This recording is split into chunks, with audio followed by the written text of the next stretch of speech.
दोस्तों नमस्कार। हर हर महादेव।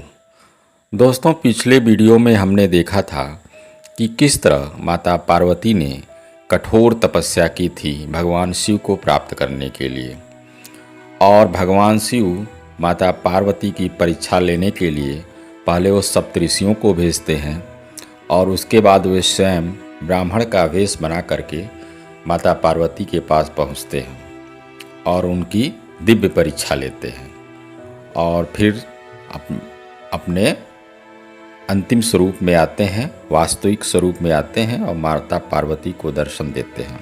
अब हम आगे की कथा सुनते हैं। ब्रह्मा जी नारद से कहते हैं कि भगवान शिव का दर्शन पाकर माँ पार्वती को बड़ा हर्ष हुआ। उनका मुख प्रसन्नता से खिल उठा। वे बहुत सुख का अनुभव करने लगी। फिर उन महासाध्वी शिवा ने अपने पास ही खड़े हुए भगवान शिव से कहा, हे देवेश्वर, आप मेरे स्वामी हैं। पूर्व काल में आपने जिसके लिए हर्षपूर्वक दक्ष के यज्ञ का विनाश किया था, उसे क्यों भुला दिया था? वे ही आप हैं और वही मैं हूँ।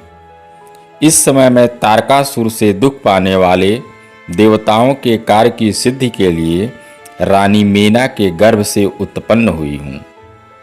यदि आप प्रसन्न हैं और यदि मुझ पर कृपा करते हैं तो मेरे पति हो जाइए। मेरी यह बात मान लीजिए।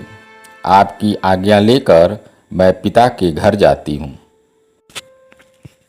अब आप अपने विवाह रूप परम उत्तम विशुद्ध यश को सर्वत्र विख्यात कीजिए। हे नाथ, हे प्रभु, आप तो लीला करने में कुशल हैं। आप मेरे पिता हिमवान के पास चलिए और याचक बनकर उनसे मेरी याचना कीजिए। लोक में मेरे पिता के यश को फैलाते हुए आपको ऐसा ही करना चाहिए। इस तरह आप मेरे संपूर्ण गृहस्थाश्रम को सफल बनाइए। जब आप प्रसन्नतापूर्वक ऋषियों से मेरे पिता को सब बातों की जानकारी कराएंगे, तब मेरे पिता अपने भाई बंधुओं के साथ आपकी आज्ञा का पालन करेंगे। इसमें संदेह नहीं है। जब मैं पहले प्रजापति दक्ष की कन्या थी और मेरे पिता ने आपके हाथ में मेरा हाथ दिया, उस समय आपने शास्त्रोक्त विधि से विवाह का कार्य पूर्ण नहीं किया था। मेरे पिता दक्ष ने ग्रहों की पूजा नहीं की थी, अतः उस विवाह में ग्रह पूजन विषयक बड़ी भारी त्रुटि रह गई। इसलिए हे प्रभु, हे महादेव, अब की बार देवताओं के कार्य की सिद्धि के लिए आप शास्त्रोक्त विधि से विवाह कार्य का संपादन करें। विवाह की जैसी रीति है उसका पालन आपको अवश्य करना चाहिए। मेरे पिता हिमवान को यह अच्छी तरह ज्ञात हो जाना चाहिए कि मेरी पुत्री ने शुभ कारक तपस्या की है। माँ पार्वती की ऐसी बात सुनकर भगवान सदाशिव बड़े प्रसन्न हुए और उनसे हंसते हुए प्रेम पूर्वक बोले, हे देवी, मेरी यह उत्तम बात सुनो। यह उचित मंगलकारक और निर्दोष है। इसे सुनकर वैसा ही करो। ब्रह्मा आदि जितने भी प्राणी हैं वे सब अनित्य हैं। यह सब जो कुछ दिखाई देता है इसे नश्वर समझो। मैं निर्गुण परमात्मा ही गुणों से युक्त हूँ, एक से अनेक हो गया हूँ। जो अपने प्रकाश से प्रकाशित होता है वही परमात्मा मैं दूसरे के प्रकाश से प्रकाशित होने वाला हो गया। हे देवी, मैं स्वतंत्र हूँ, परंतु तुमने मुझे परतंत्र बना दिया। समस्त कर्मों को करने वाली प्रकृति और महामाया तुम ही हो। यह संपूर्ण जगत मायामय ही रचा गया है। मुझ सर्वात्मा परमात्मा ने अपनी उत्तम बुद्धि के द्वारा इसे धारण मात्र कर रखा है। सर्वत्र परमात्म भाव रखने वाले सर्वात्मा पुण्यवानों ने इसे अपने भीतर सींचा है तथा यह तीनों गुणों से आवेष्टित है। हे देवी, कौन मुख्य ग्रह है? कौन से ऋतु समूह हैं? अथवा कौन दूसरे दूसरे उपग्रह। इस समय तुमने शिव के लिए क्या कहा है, किस कर्तव्य का विधान किया है।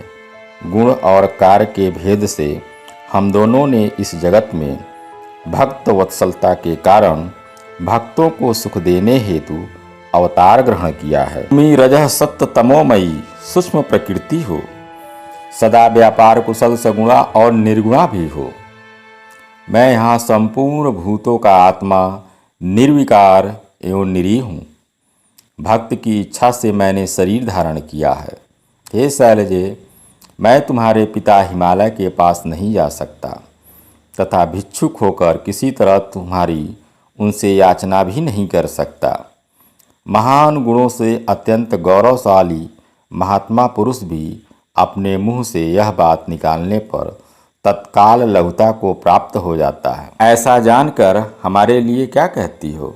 हे भद्रे, तुम्हारी आज्ञा से मुझे सब कुछ करना है, अतः जैसी तुम्हारी इच्छा हो वैसा करो। महादेव जी के ऐसा कहने पर सती साध्वी कमल लोचना महादेवी शिवा ने उन भगवान शंकर को बारंबार भक्ति भाव से प्रणाम करके कहा, हे नाथ, आप आत्मा हैं और मैं प्रकृति। इस विषय में विचार करने की कोई बात नहीं है। हम दोनों स्वतंत्र और निर्गुण होते हुए भी भक्तों के अधीन होने के कारण सगुण हो जाते हैं। आपको प्रयत्नपूर्वक मेरी प्रार्थना के अनुसार कार्य करना चाहिए। हे महादेव, आप मेरे लिए याचना करें और हिमवान को दाता बनने का सौभाग्य प्रदान करें। हे महेश्वर, मैं सदा आपकी भक्ता हूँ, अतः मुझ पर कृपा कीजिए। हे नाथ, सदा जन्म जन्म से मैं ही आपकी पत्नी होती रही हूँ। आप पर ब्रह्म परमात्मा है, निर्गुण हैं, प्रकृति से परे हैं, निर्विकार निरीह एवं स्वतंत्र परमेश्वर हैं, तथापि भक्तों के उद्धार में संलग्न होकर यहाँ सगुण भी हो जाते कि आप नाना प्रकार की लीलाएं करने में कुशल हैं। हे महेश्वर, मैं सब प्रकार से आपको जानती हूँ। अब बहुत कुछ कहने से क्या लाभ, मुझ पर दया कीजिए। हे नाथ, महान अद्भुत लीला करके लोक में आपने सुयश का विस्तार कीजिए, जिसे गा गा कर लोग अनायास ही भवसागर से पार हो जाए। ब्रह्मा जी कहते हैं, हे नारद, ऐसा कहकर गिरिजा ने महेश्वर को बारंबार प्रणाम किया और मस्तक झुकाकर हाथ जोड़ वे चुप हो गईं। उनके ऐसा कहने पर महात्मा महेश्वर ने लोक लीला का अनुसरण करने के लिए वैसा करना स्वीकार कर लिया। पार्वती जी ने जो कुछ कहा था उसी को प्रसन्नतापूर्वक करने के लिए उद्यत होकर वे हंसने लगे। तदंतर हर्ष से भरे हुए शंभु अंतर्धान हो कैलाश पर्वत को चले गए। उस समय काली के विरह से उनका चित्त उन्हीं की ओर खिंच गया था। कैलाश पर जाकर परमानंद में निमग्न हुए महेश्वर ने अपने नंदी आदि गणों से वह सारा वृत्तांत कह सुना। वे भैरव आदि सभी गण भी वह सब समाचार सुनकर अत्यंत सुखी हो गए और महान उत्सव करने लगे। हे नारद, उस समय वहाँ महान मंगल होने लगा। सबके दुख नष्ट हो गए तथा रुद्रदेव को भी पूर्ण आनंद प्राप्त हुआ। ब्रह्मा जी कहते हैं, हे नारद, भगवान शंकर के अपने स्थान को चले जाने पर सखियों सहित पार्वती भी अपने रूप को सफल करके महादेव जी का नाम लेते हुए पिताजी के घर चली गई। पार्वती जी का आगमन सुनकर मेना और हिमाचल दिव्य रथ पर आरूढ़ हो हर्ष से विह्वल होकर उनकी आगवानी के लिए चले। पुरोहित, पूर्ववासी, अनेकानेक सखियां तथा अन्य सब संबंधी भी आ पहुँचे।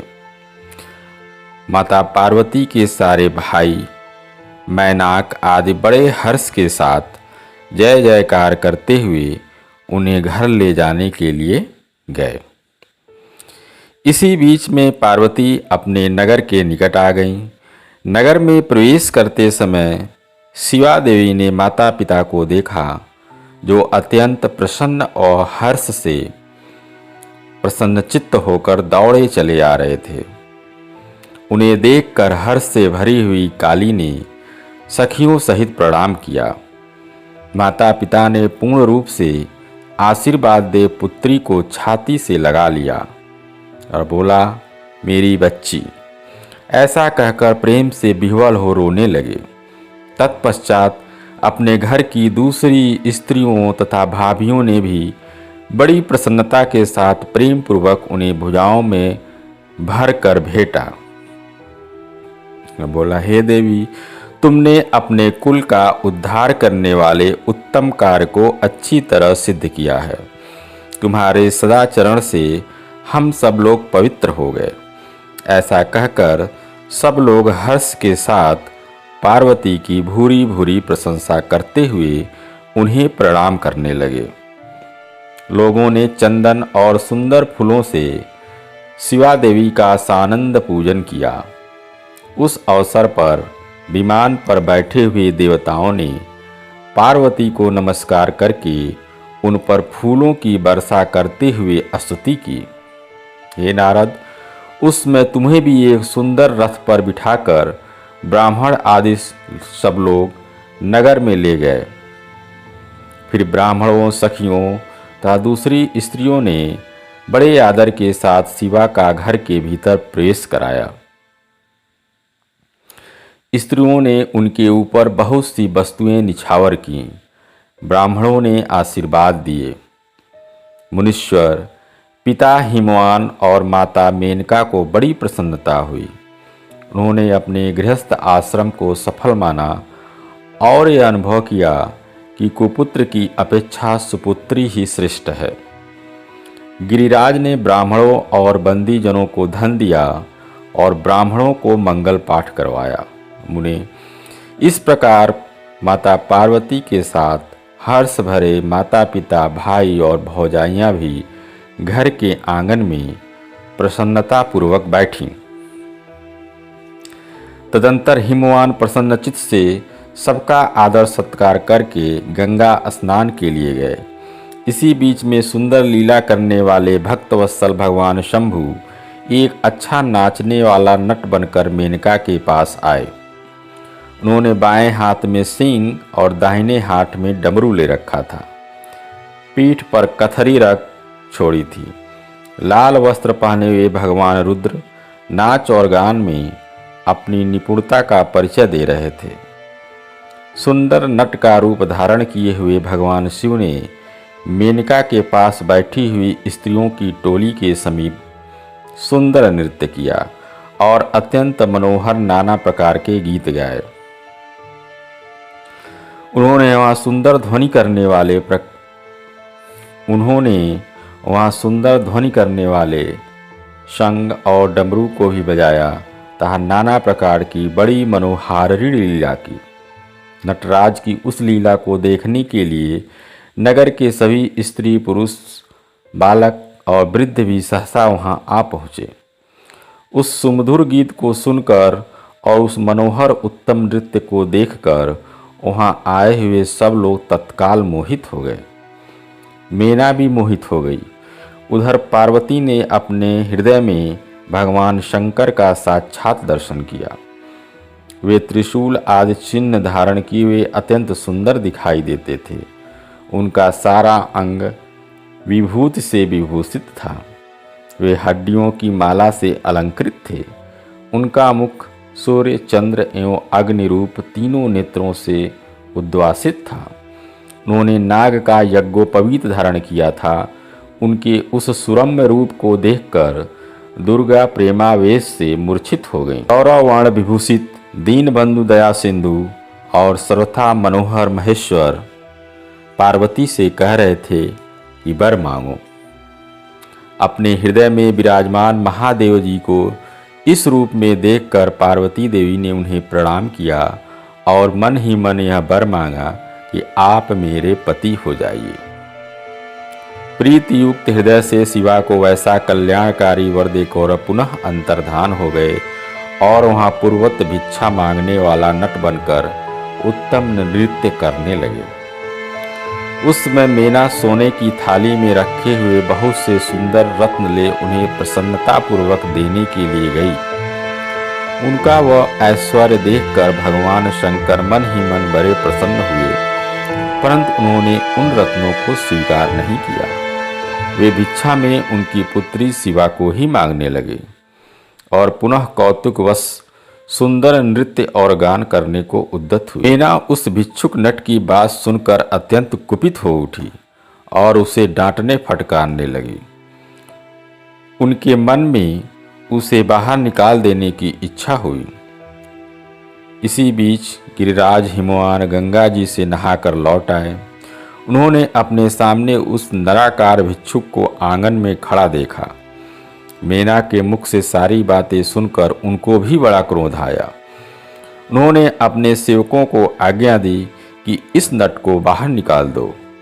मुनिश्रेष्ठ, वे नटराज विशालकाय अग्नि की भांति अपने उत्तम तेज से प्रज्वलित हो रहे थे। उन्हें छूना भी कठिन था, इसलिए कोई भी उन्हें बाहर न निकाल सका। फिर तो नाना प्रकार की लीलाओं में विशारद उन भिक्षु शिरोमणि ने शैलराज को अपना अनंत प्रभाव दिखाना आरंभ किया। हिमवान ने देखा भिक्षु ने वहां तत्काल ही भगवान विष्णु का रूप धारण कर लिया है। उनके मस्तक पर किरीट, कानों में कुंडल और शरीर पर पीत वस्त्र शोभा पाते हैं। उनकी 4 भुजाएं हैं। हिमवान ने पूजा के समय गदाधारी श्री हरि को जो जो पुष्प आदि चढ़ाए थे, वे सब उन्होंने भिक्षु के शरीर और मस्तक पर देखे। तत्पश्चात गिरिराज ने उन भिक्षु शिरोमणि को चतुर्मुख ब्रह्मा के रूप में देखा। उनके शरीर का वर्ण लाल था और वे वैदिक सूक्त का पाठ कर रहे थे। तदंतर शैलराज ने उन कौतुककारी नटराज को एक क्षण में जगत के नित्य रूप सूर्य के आकार में देखा। तात इसके बाद वे महान अद्भुत रुद्र के रूप में दिखाई दिए।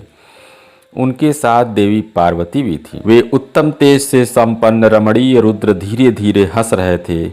फिर वे केवल तेजोमय रूप में दृष्टिगोचर हुए।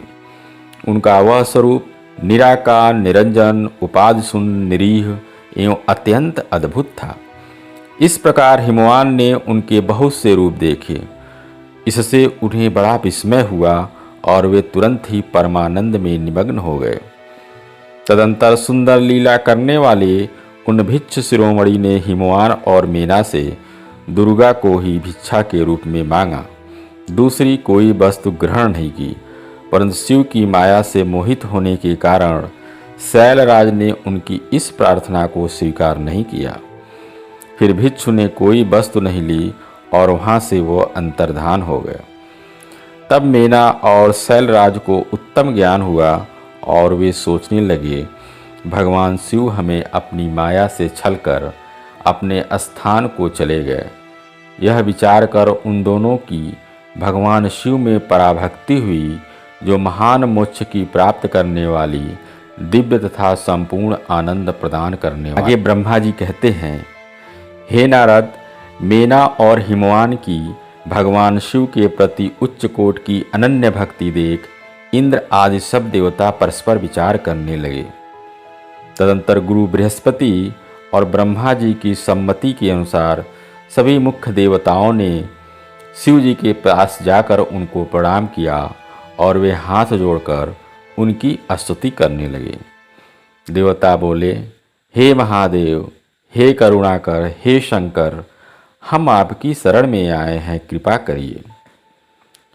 आप भक्तवत्सल होने के कारण सदा भक्तों के कार्य सिद्ध करते हैं, दीनों का उद्धार करने वाले और दया के सिंधु हैं तथा भक्तों को विपत्तियों से छुड़ाने वाले। इस प्रकार महेश्वर की स्तुति करके इंद्र सहित संपूर्ण देवताओं ने मीना और हिमवान की अनन्य शिव भक्ति के विषय में सारी बातें आदरपूर्वक बताईं।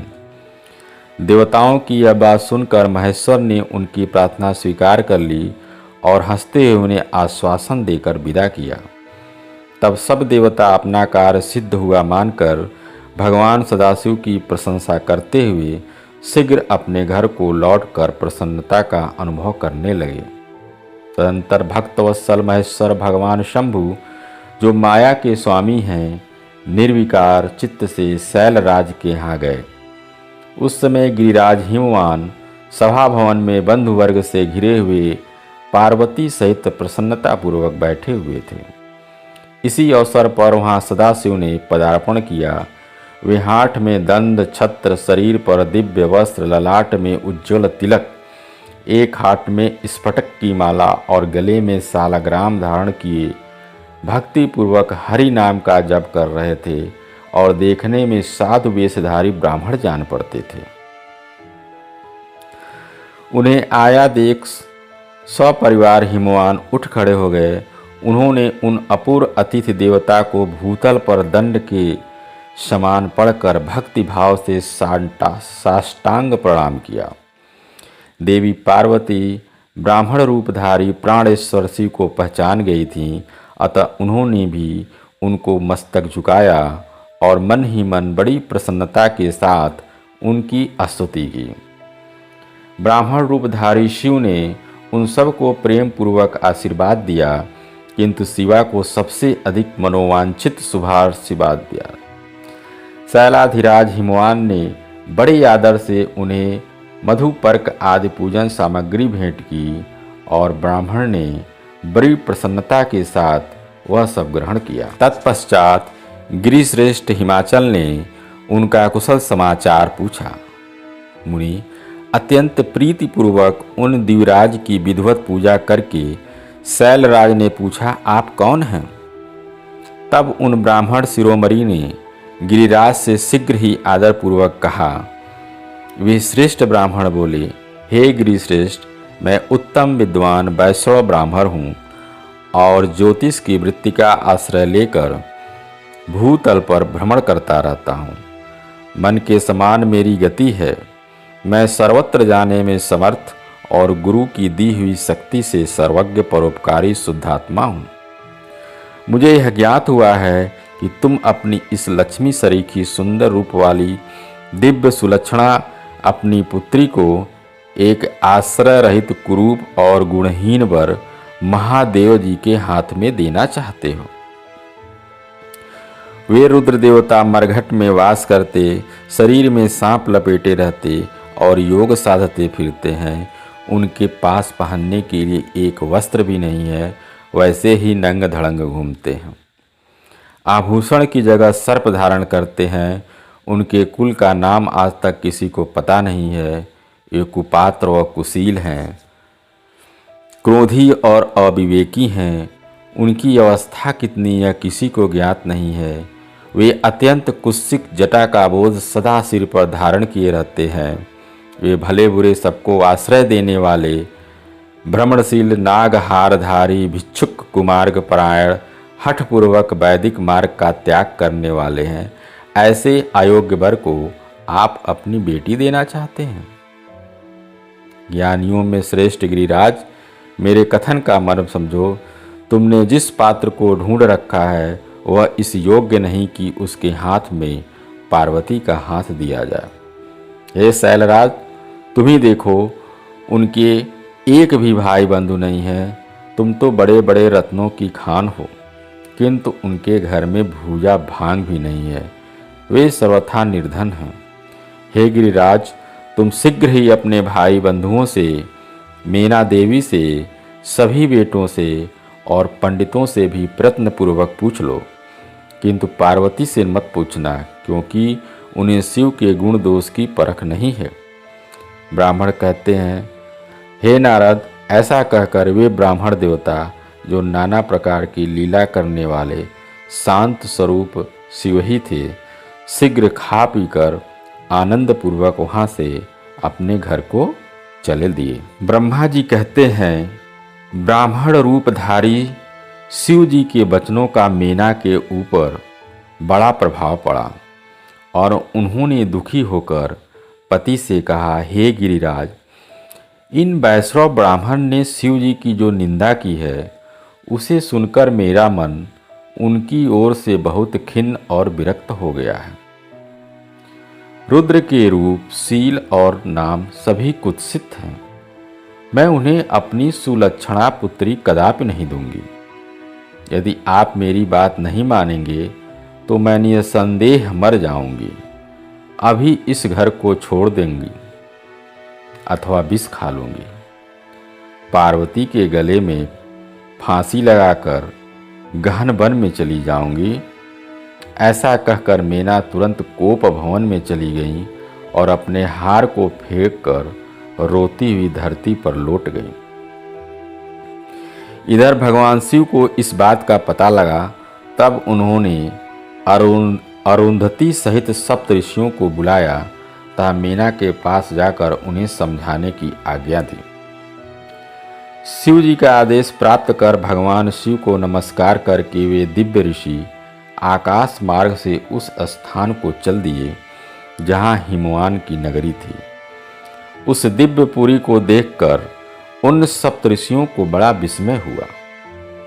वे हिमाचल पुरी की परस्पर प्रशंसा करते हुए सब ऐश्वर्यों से भरे पूरे हिमवान के घर जा पहुँचे। उन सूर्य तुल्य तेजस्वी सातों ऋषियों को दूर से आकाश के रास्ते आते देख हिमवान को बड़ा विस्मय हुआ। वे बोले, ये 7 सूर्य तुल्य तेजस्वी मुनि मेरे पास आ रहे हैं। मुझे प्रयत्नपूर्वक इस समय इनकी पूजा करनी चाहिए। सबको सुख देने वाले हम गृहस्थ लोग धन्य हैं जिनके घर पर ऐसे महात्मा पधार। ब्रह्मा जी कहते हैं, इसी समय से वे मुनि आकाश से उतरकर पृथ्वी पर खड़े हो गए। उन्हें सामने देख हिमवान बड़ी आदर के साथ आगे बढ़े और हाथ जोड़कर मस्तक झुकाकर उन सप्तऋषियों को प्रणाम करने के पश्चात उन्होंने बड़े सम्मान के साथ उन सब की पूजा की तथा उन्हें आगे करके कहा, मेरा गृहाश्रम आज धन्य हो गया। यह कहकर उन्हें बैठने के लिए भक्तिपूर्वक आसन दिया। जब वे आसनों पर बैठ गए तब उनकी आज्ञा लेकर हिमवान भी बैठे और वहाँ उन ज्योतिर्मय महर्षियों से इस प्रकार बोले। हिमवान ने कहा, आज मैं धन्य हूँ, कृतकृत्य हूँ, मेरा जीवन सफल हो गया। मैं लोक में बहुत से तीर्थों की भांति दर्शनीय बन गया, क्योंकि आप जैसे विष्णु रूपी महात्मा मेरे घर पधारे हैं। हम दीनों के घरों में आपका क्या काम हो सकता है? मुझ सेवक के योग्य यदि कोई कार्य है तो कृपा पूर्वक उसे अवश्य कहें। उसे पूर्ण करने से मेरा जीवन सफल हो जाएगा। ऋषि बोले, हे शैलराज, भगवान शिव को जगत का पिता कहा गया है और शिवा जगत माता मानी गई है। अतः तुम्हें महात्मा शंकर को अपनी कन्या देनी चाहिए। हिमाचल, ऐसा करके तुम्हारा जन्म सफल हो जाएगा और तुम जगत गुरु के भी गुरु हो जाओगे, इसमें कोई संशय नहीं है। मुनीश्वर, सप्तऋषियों का यह वचन सुनकर हिमवान ने दोनों हाथ जोड़ उन्हें प्रणाम करके इस प्रकार कहा। तो हिमालय क्या कहते हैं? आप लोगों ने जो बात कही है उसे शिव की इच्छा से मैंने पहले ही मान रखा था, किंतु प्रभु, इन दिनों एक वैष्णवधर्मी ब्राह्मण ने आकर भगवान शिव के प्रति प्रसन्नतापूर्वक बहुत सी उल्टी बातें बताई हैं। तभी से शिवा की माता का ज्ञान भ्रष्ट हो गया है। वे अपनी बेटी का विवाह उस योगी रुद्र के साथ नहीं करना चाहती। हे ब्राह्मणों, वे बड़ा भारी हट करके मैले कपड़े पहन कोप भवन में चली गई हैं और समझाने पर भी समझ नहीं रही हैं। मैं भी उस वैष्णव ब्राह्मण की बात सुनकर ज्ञान भ्रष्ट हो गया हूँ।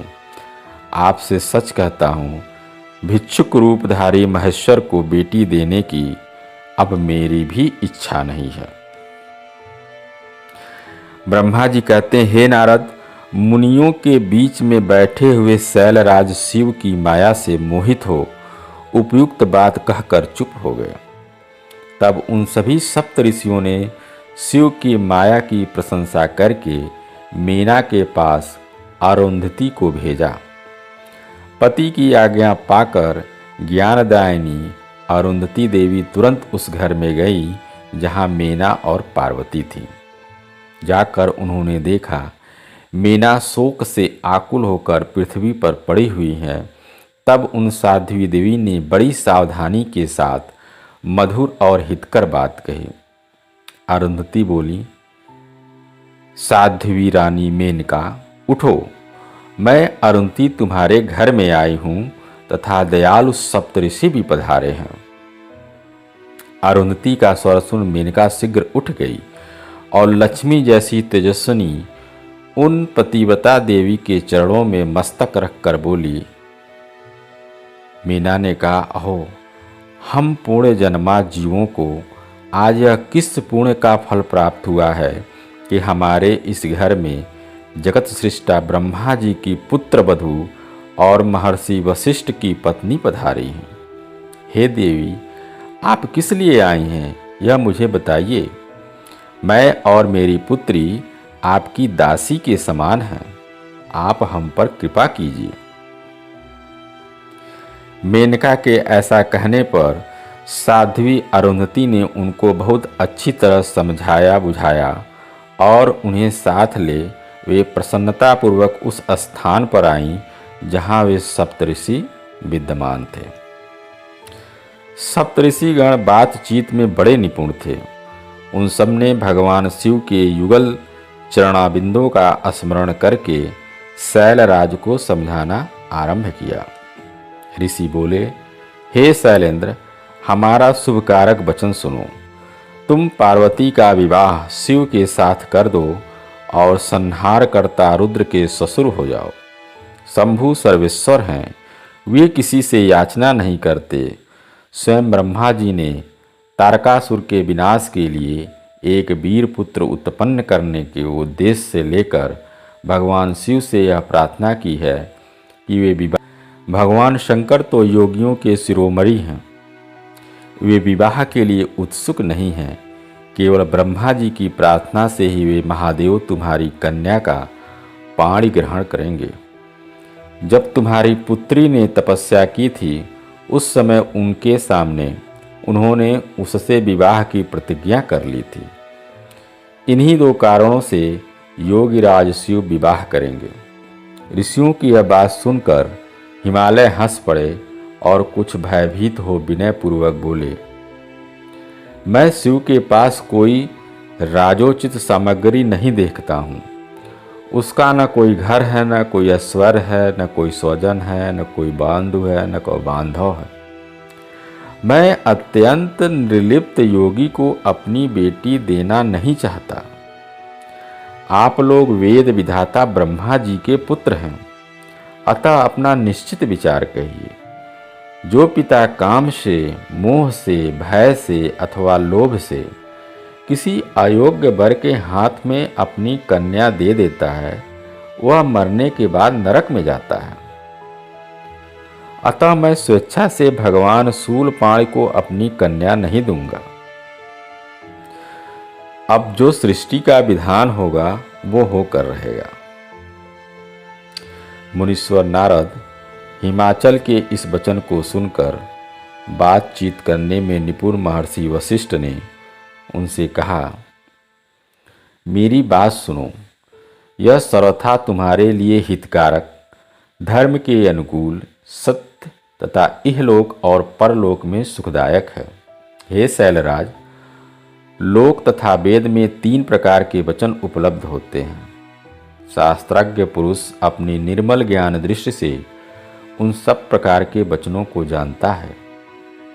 एक तो यह वचन है जो तत्काल सुनने में बड़ा सुंदर लगता है, परंतु पीछे वह असत्य और अहितकारक सिद्ध होता है। ऐसा वचन बुद्धिमान शत्रु ही कहता है, उससे कभी हित नहीं होता। दूसरा वह है जो आरंभ में अच्छा नहीं लगता, उसे सुनकर के अप्रसन्नता होती है, परंतु परिणाम में वह सुख देने वाला होता है। इस तरह का वचन कहकर दयालु धर्मशील बांधव जन ही कर्तव्य का बोध कराता है। तीसरी श्रेणी का वचन वह है जो सुनते ही अमृत के समान मीठा लगता है और सब काल में सुख देने वाला। सत्य ही उसका सार होता है, इसलिए वह हितकारक हुआ करता है। ऐसा वचन सबसे श्रेष्ठ और सबके लिए अभिष्ट है। इस तरह नीति शास्त्र में 3 प्रकार के वचन कहे गए हैं। इन तीनों में से तुम्हें कौन सा वचन अभिष्ट है, बताओ, मैं तुम्हारे लिए वैसा ही वचन कहूँगा। भगवान शंकर संपूर्ण देवताओं के स्वामी हैं। उनके पास वाह्य संपत्ति नहीं है।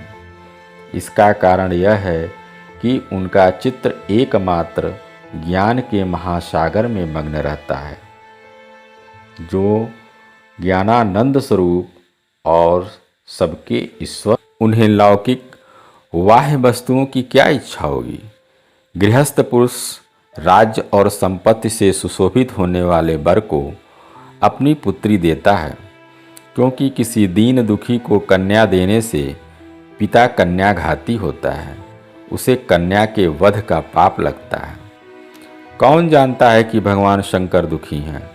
कुबेर जिनके किंकर हैं, जो लीला मात्र से संसार की सृष्टि और संहार करने में समर्थ हैं, जिन्हें गुणातीत परमात्मा और प्रकृति से परे परमेश्वर कहा गया है, सृष्टि पालन और संहार करने वाली जिनकी त्रिविध मूर्ति ही ब्रह्मा विष्णु हर नाम धारण करती है, उन्हें कौन निर्धन अथवा दुखी कह सकता है।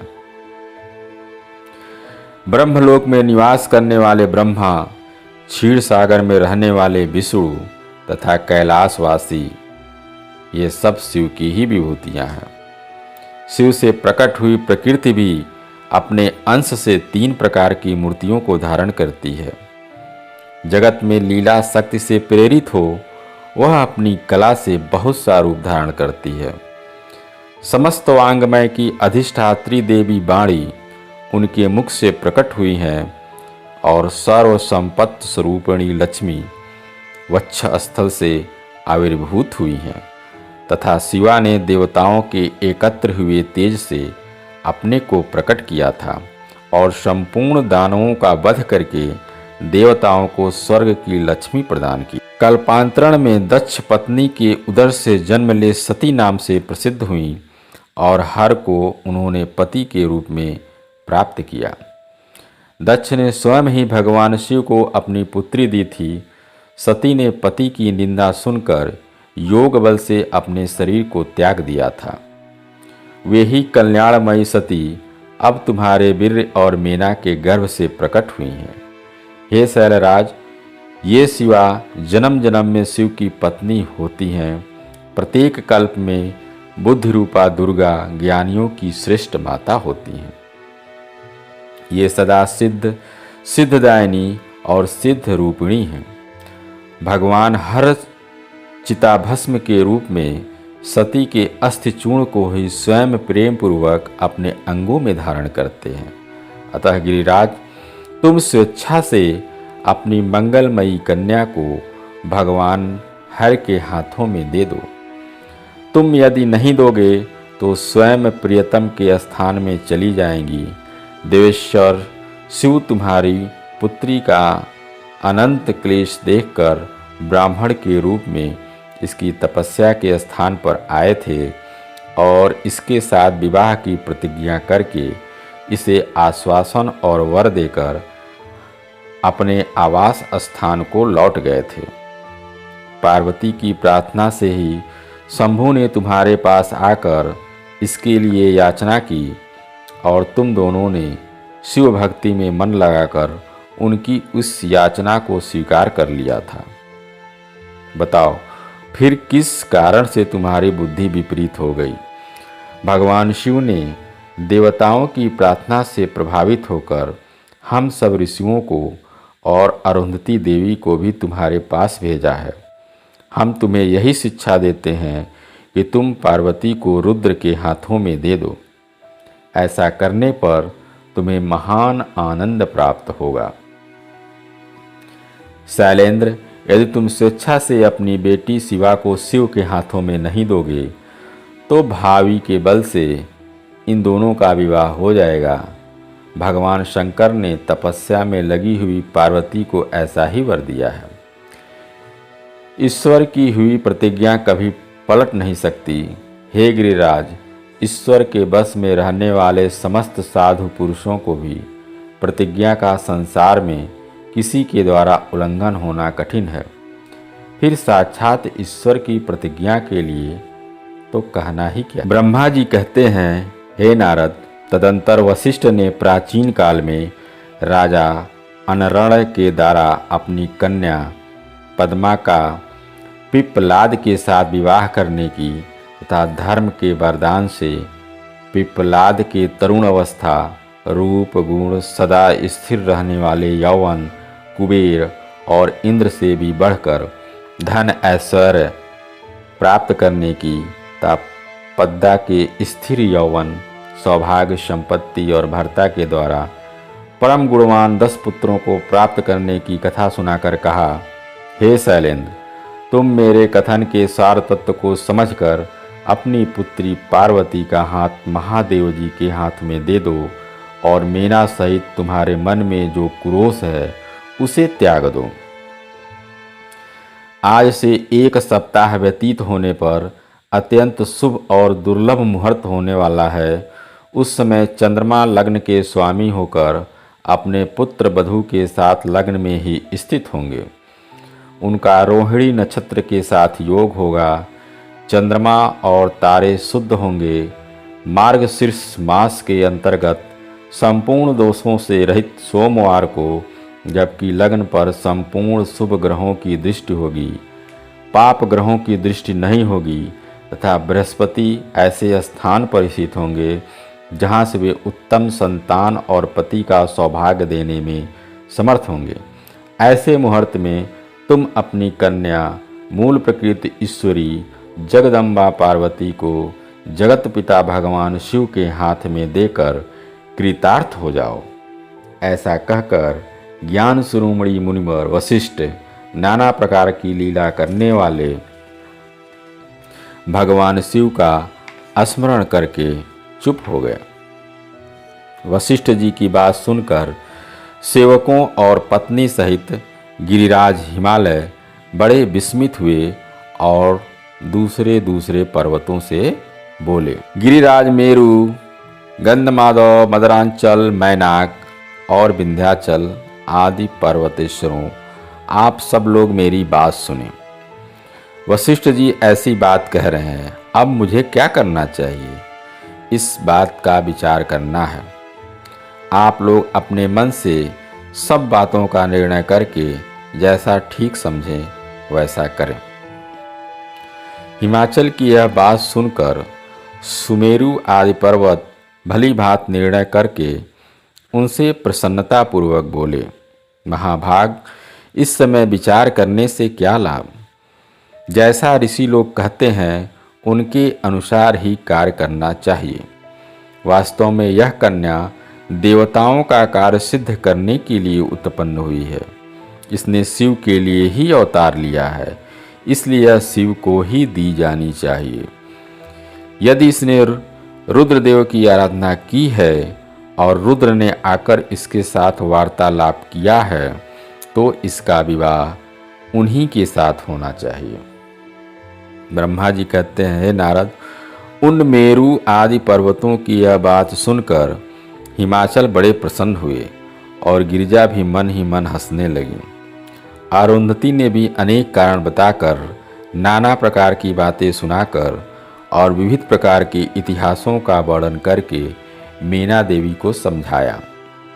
तब शैल पत्नी मेनका सब कुछ समझ गईं और प्रसन्न चित्त हो उन्होंने मुनियों को, अरुंधति जी को और हिमाचल को भी भोजन कराकर स्वयं भोजन किया। तदंतर ज्ञानी गिरिश्रेष्ठ हिमाचल ने उन मुनियों की भली भांत सेवा की। उनका मन प्रसन्न और सारा भ्रम दूर हो गया। हिमालय बोले, महाभाग सप्तऋषियों, आप लोग मेरी बात सुने। मेरा सारा संदेह दूर हो गया है। मैंने शिव पार्वती के चरित्र सुन लिए। अब मेरा शरीर, मेरी पत्नी मेना, मेरे पुत्र पुत्री, रिद्धि सिद्धि तथा अन्य सारी वस्तुएं भगवान शिव की हैं, दूसरी किसी की नहीं। ब्रह्मा जी कहते हैं, हे नारद, ऐसा कहकर हिमाचल ने अपनी पुत्री की ओर आदरपूर्वक देखा और उसे वस्त्राभूषणों से विभूषित करके ऋषियों की गोद में बिठा दिया। तत्पश्चात वे शैलराज पुनः प्रसन्न हो उन ऋषियों से बोले, यह भगवान रुद्र का भाग है, इसे मैं उन्हीं को दूंगा, ऐसा मैंने निश्चय कर लिया है। ऋषि बोले, हे गिरिराज, भगवान शंकर तुम्हारे याचक हैं, तुम स्वयं उनके दाता हो और पार्वती देवी भिक्षा हैं। इससे उत्तम और क्या हो सकता है। हिमाचल, तुम समस्त पर्वतों के राजा, सबसे श्रेष्ठ और धन्य हो, अतः तुम्हारे शिखरों की सामान्य गति है। तुम्हारे सभी शिखर सामान्य रूप से पवित्र और श्रेष्ठ हैं। ब्रह्मा जी कहते हैं, हे नारद, ऐसा कहकर निर्मल अंतःकरण वाले उन मुनियों ने गिरिराज कुमारी पार्वती को हाथ से छूकर आशीर्वाद देते हुए कहा, हे शिवे, तुम भगवान शिव के लिए सुखदायिनी हो, तुम्हारा कल्याण होगा। जैसे शुक्ल पक्ष में चंद्रमा बढ़ते हैं, उसी प्रकार तुम्हारे गुणों की वृद्धि हो। ऐसा कहकर सभी मुनियों ने गिरिराज को प्रसन्नपूर्वक फल फूल दे विवाह के पक्के होने का दृढ़ विश्वास कर लिया। उस समय परम सती सुमुखी अरुंधति ने प्रसन्नतापूर्वक भगवान शिव के गुणों का बखान करके मीना को लुभा लिया। तदंतर गिरिराज हिमवान ने परम उत्तम मांगलिक लोकाचार का आश्रय ले हल्दी और कुमकुम अपनी दाढ़ी मूछ का मार्जन किया। तत्पश्चात चौथे दिन उत्तम लग्न का निश्चय करके परस्पर संतोष दे वे सप्तऋषि भगवान शिव के पास चले गए। वहां जाकर शिव को नमस्कार और विविध सूक्तियों से उनका स्तवन करके वे वशिष्ठ आदि सब मुनि परमेश्वर शिव से बोले। ऋषियों ने कहा, हे देवदेव महादेव महाप्रभु, आप प्रेम पूर्वक हमारी बातें सुने।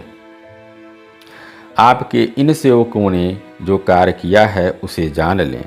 हमने नाना प्रकार के सुंदर वचन और इतिहास सुनाकर गिरिराज और मेना को समझा दिया है।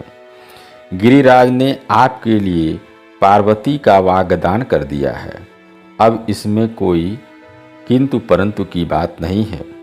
अब आप अपने पार्षदों तथा देवताओं के साथ उनके यहाँ विवाह के लिए जाइए। हे महादेव, आप शीघ्र हिमाचल के घर पधारिए और वेदोक्त ऋतु के अनुसार पार्वती का अपने लिए पाणी ग्रहण कीजिए। सप्तऋषियों का यह वचन सुनकर लोकाचार परायण महेश्वर प्रसन्न चित्त हो हंसते हुए बोले, विवाह को तो मैंने न कभी देखा है और न ही सुना है। तुम लोगों ने पहले जैसा देखा हो उसी के अनुसार विवाह की विशेष विधि का वर्णन करो। ऋषियों ने कहा, प्रभु, आप पहले तो भगवान विष्णु को विशेषतः उनके पार्षदों सहित शीघ्र बुला लें, फिर पुत्रों सहित ब्रह्मा जी को, देवराज इंद्र को, समस्त ऋषियों को, यक्ष गंधर्व किन्नर सिद्ध विद्याधर और अप्सराओं को प्रसन्नतापूर्वक आमंत्रित करें। इनको तथा अन्य सब लोगों को यहाँ आदर से बुलवा लें। वे सब मिलकर आपके कार्य का साधन कर लेंगे, इसमें कोई संदेह नहीं है। ब्रह्मा जी कहते हैं, हे नारद, ऐसा कहकर वे सातों ऋषि उनकी आज्ञा ले भगवान शंकर की स्थिति का वर्णन करते हुए वहाँ से प्रसन्नतापूर्वक अपने धाम को चले गए। दोस्तों, अभी कथा पूरी नहीं हुई है। अब इसके बाद अगले वीडियो में अगले अध्याय को हम लोग देखेंगे। अगर दोस्तों वीडियो पसंद आई हो तो लाइक और सब्सक्राइब करें। धन्यवाद। हर हर महादेव।